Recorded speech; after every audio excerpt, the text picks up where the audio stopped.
If you're anything like me, then you've been told that NoSQL databases do not have schema, which in reality cannot be further from the truth. Those schemas are different though from SQL schemas, and understanding this difference would allow you to master NoSQL databases. But if NoSQL databases do have schema, then what is the difference between SQL and NoSQL? In my opinion, the main difference that later affects everything from data modeling to access patterns is the following concept. SQL databases have explicit schema and they have only one schema per table, while NoSQL has implicit schema and there could be multiple schemas per table. So let's say we want to describe our users. And here's an example of a user. So how would we store it in SQL? In order to store it in SQL, we need to create a table and we need to define a schema for that table explicitly. We can see here that first name and last name is something that definitely belongs to a user, but things like roles, they could change over time and different users can have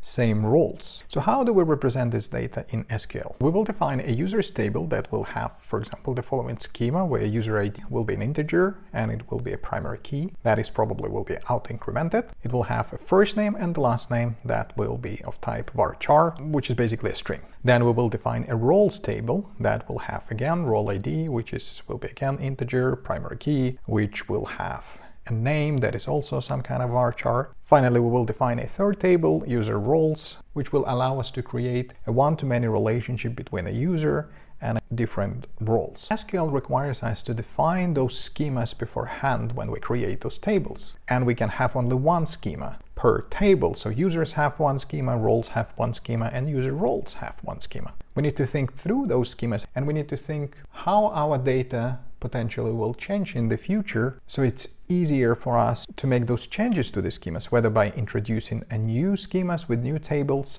or altering existing schemas. And looking at this simple structure, we know that roles will be always easier to alter than, for example, users, because potentially we'll have a lot more users than we have roles. And we can also query the data we are looking for through, for example, utilizing something like inner join. So why does SQL require us to define this schema? Simply because when we define a schema, we clearly describe to SQL, this is how data gonna look like, so it can store this data effectively and then effectively allow us to query for that data. So we clearly see that database engine requires to have a schema because through the schema, it's how it understands the data that is stored. So what about NoSQL then?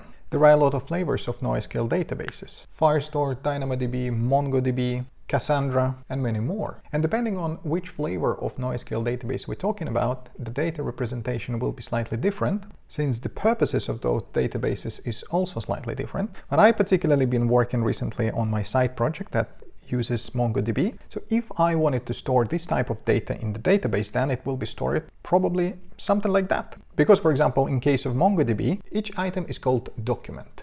And this document can have flexible amount of fields. Since MongoDB stores data in form of documents, and you can think about those documents as JSON-like objects. And each property of that object is almost like a column in SQL database. And even though each document could have a variety of those properties different from each other document, usually they actually, of course, still lean to be more similar than not. Because at the end of the day, we want to store this information about users. So the users will be very much similar to each other.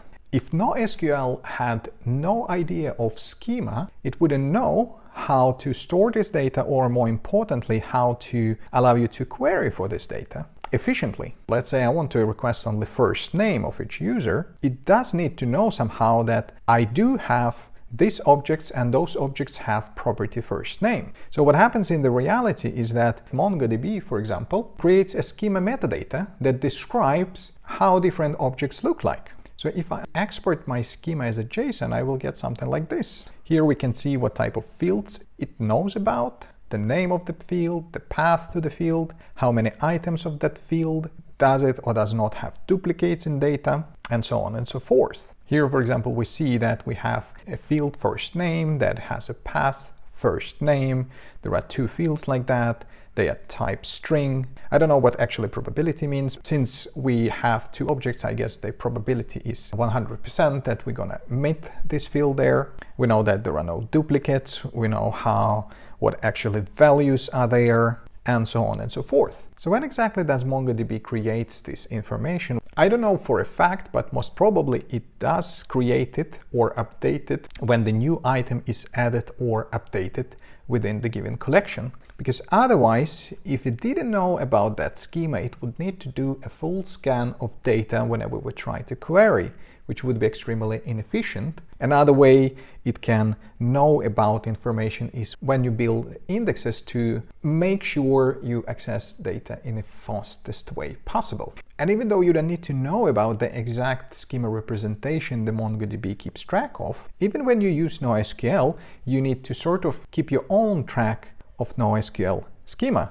For example, I would do it either through TypeScript or even better through something like Zort. So to sum up, SQL uses explicit schemas, and there could be 1 schema per table. NoSQL also has schema, but that schema is implicit, and there could be multiple schemas per table. And for the fast and efficient use, NoSQL database will keep track of those schemas through internal metadata structure, and will update that metadata structure when you insert or update items in the table. Hope that was interesting, guys. Thank you for watching, and until the next time.